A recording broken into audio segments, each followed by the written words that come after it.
अगर आप AWS S3 सीख रहे हो तो कई सारे टॉपिक हैं, उसको आप लाइटली लेते हो, प्रैक्टिकली उसको देखते ही नहीं और सिर्फ थियोरेटिकली आप समझ लेते हो। इसी कारण क्या होता है, जब आप सॉल्यूशन आर्किटेक्ट की एग्जाम देते हो तब वो पॉइंट आपको कंफ्यूज कर देता है।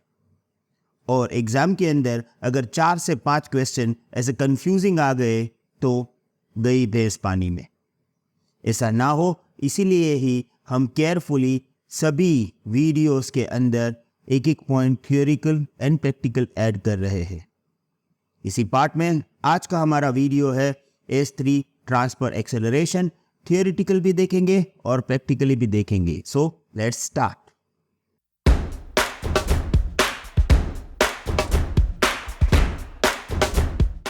सबसे पहले हमें यह समझना पड़ेगा कि एक्चुअली S3TA करता क्या है।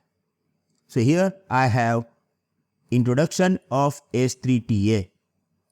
सबसे पहली बात, ये सिंपल प्रोसेस है कि अगर आपसे दूर कोई भी बकेट है और वहां पे अपलोड और डाउनलोड कर रहे हो तो आपको थोड़ा सा लेटेंसी होगा, डिले होगा और इसके कारण स्पीड भी कम हो जाएगा। मैं आपको एक नॉर्मल एग्जांपल देता हूं कि यहां पे S3 के अंदर मेरे पास एक बकेट है। ये बकेट नेम है माई डेटा डेस USA। अगर आप इस बकेट को देखोगे तो इसका लोकेशन है US ईस्ट। मैं ये वीडियो इंडिया से बना रहा हूं और मेरा करंट लोकेशन है इंडिया। अब अगर मुझे इस पर्टिकुलर बकेट में कोई भी फाइल अपलोड या डाउनलोड करनी है तो डेटा ट्रांसफर होगा फ्रॉम इंडिया टू US। क्योंकि इंडिया और US के बीच में डिस्टेंस काफी ज्यादा है तो लेटेंसी भी रहेगी और इसके कारण मेरा अपलोड एंड डाउनलोड स्पीड कम रहेगा। आप मुझे बोलोगे कि तो आप US के अंदर फोल्डर बना क्यों रहे हो? ये जो बकेट आपने US में बनाया, क्यों US में बना रहे हो? इंडिया में बना दो। सही बात है आपकी भी, पर मेरा प्रॉब्लम यह है कि मेरे जो यूजर है, जैसे कि मुझे यहाँ पे जो फाइल्स ऑब्जेक्ट्स डालने हैं वो सभी यूजर्स US से एक्सेस करने वाले हैं। तो मुझे अपने यूजर्स का कंफर्ट लेवल देखना पड़ेगा क्योंकि एक्सेसिबिलिटी US से होगी। मेरा प्रॉब्लम यह है कि मैं कुछ भी अपलोड कर रहा हूं वो टाइम लेता है क्योंकि फोल्डर USA में है और मैं इंडिया में हूं।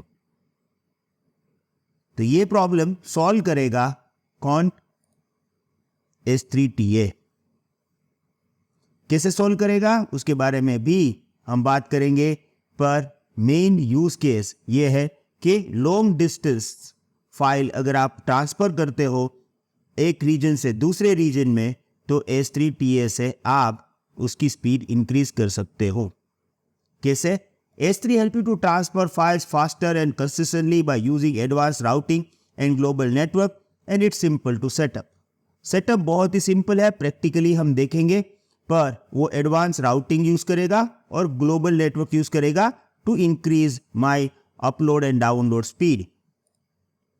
S3TA can speed up the data transfer by 50 to 500%। तो अगर आप कोई फाइल विदाउट S3TA फॉरवर्ड करोगे और विथ S3TA फॉरवर्ड करोगे तो 50 to 500% गेन मिलेगा S3TA का यूज करने से। आप बोलो कि ऐसा हो सकता है? यस, हो सकता है। AWS ने एक पूरा पोर्टल दिया है, वहां से आप इसको टेस्ट भी कर सकते हो, वेरीफाई भी कर सकते हो। ये एक नॉर्मल टेस्ट है, हम प्रैक्टिकली पूरा टेस्ट देखने वाले हैं, पर अभी यहां पर जो AWS ने बोला है उस पर्टिकुलर टेस्ट को देख लेते हैं। देखिए, ये मेरे करंट लोकेशन से अगर मैं वर्जीनिया यानी US ईस्ट 1 में फाइल ट्रांसफर करता हूं तो ये मेरा अपलोड फील्ड रहेगा विदाउट S3TA। अगर मैं S3TA यूज करूंगा तो कितना स्पीड आएगा वो भी अभी हमें रिजल्ट मिल जाएगा।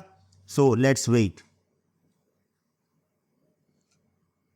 Direct upload now with TA। आपको चार्ट से पता चल ही गया होगा कि इंक्रीज लग रहा है, कितना % इंक्रीज हो रहा है वो भी आपको रिजल्ट मिल जाएगा। वेट, हम खुद के बकेट में अपनी फाइल ट्रांसफर करके ही देखेंगे, पर देखिए ऑन एन एवरेज 46% फास्टर मिला जब मैंने टीए को यूज किया है। AWS का कहना है ऑन एन एवरेज आपको ऑलमोस्ट 50 to 500% गेन मिलेगा। अब क्वेश्चन ये आएगा कि भाई ये S3TA एक्चुअली करता क्या है कि मेरी स्पीड जो है वो इंक्रीज हो जाती है। तो यहां पे है हाउ इट वर्क्स। सबसे पहले S3TA transfer acceleration AWS global edge locations का यूज करता है। अगर आपने मेरे videos related to AWS global infrastructure देखे होंगे तो आपको मालूम होगा कि AWS के अवेलेबिलिटी जोन है और साथ में एज लोकेशन भी है। Edge location is used to catch the content. अब अभी क्या हो रहा है मैं आपको समझाऊंगा और S3TA यूज करने से क्या होगा वो भी मैं आपको समझाऊंगा। देखिए मेरे पास यहां पे एक बकेट है, ओके। अब ये जो बकेट है वो कहां पे है? US ईस्ट में है। मैं यहां पे बैठा हूं। अब मैं कहां पे हूं? इंडिया में।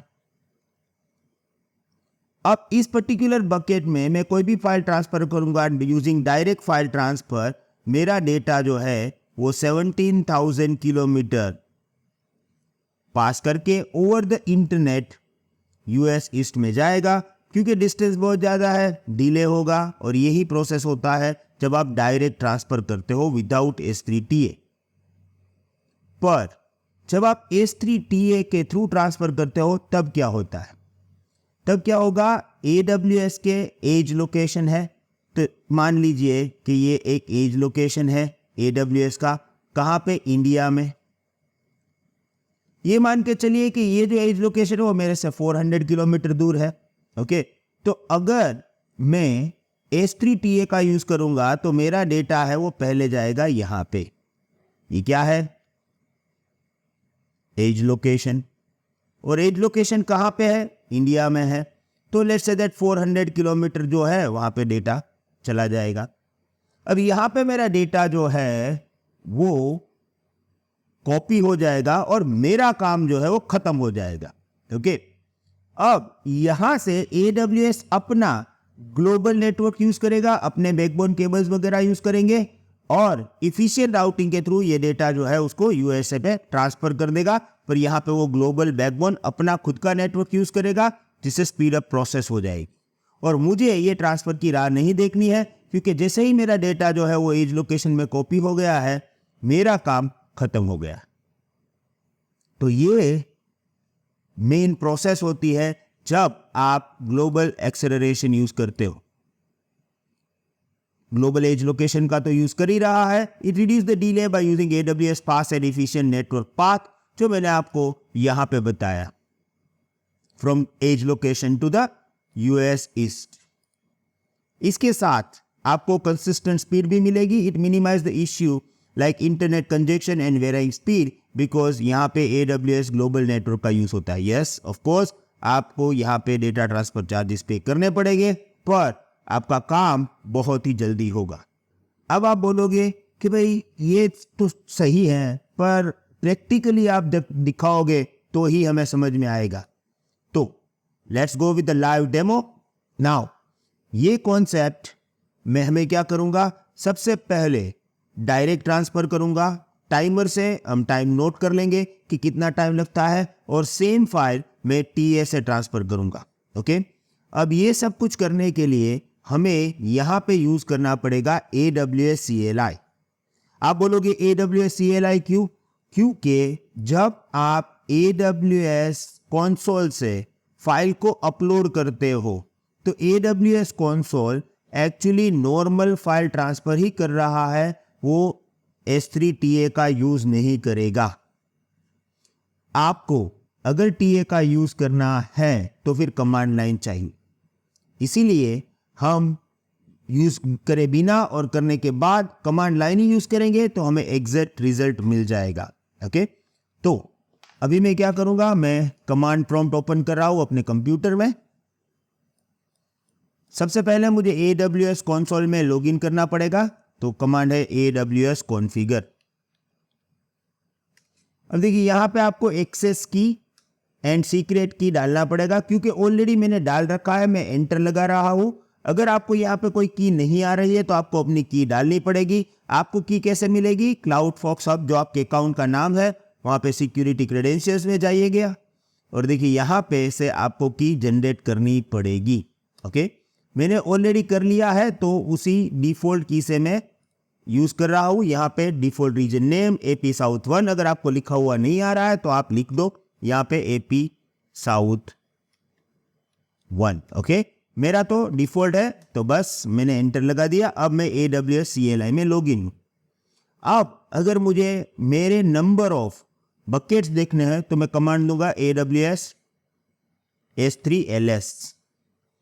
देखिए मुझे अभी बकेट दिखाई दे रहा है माई डेटा USA।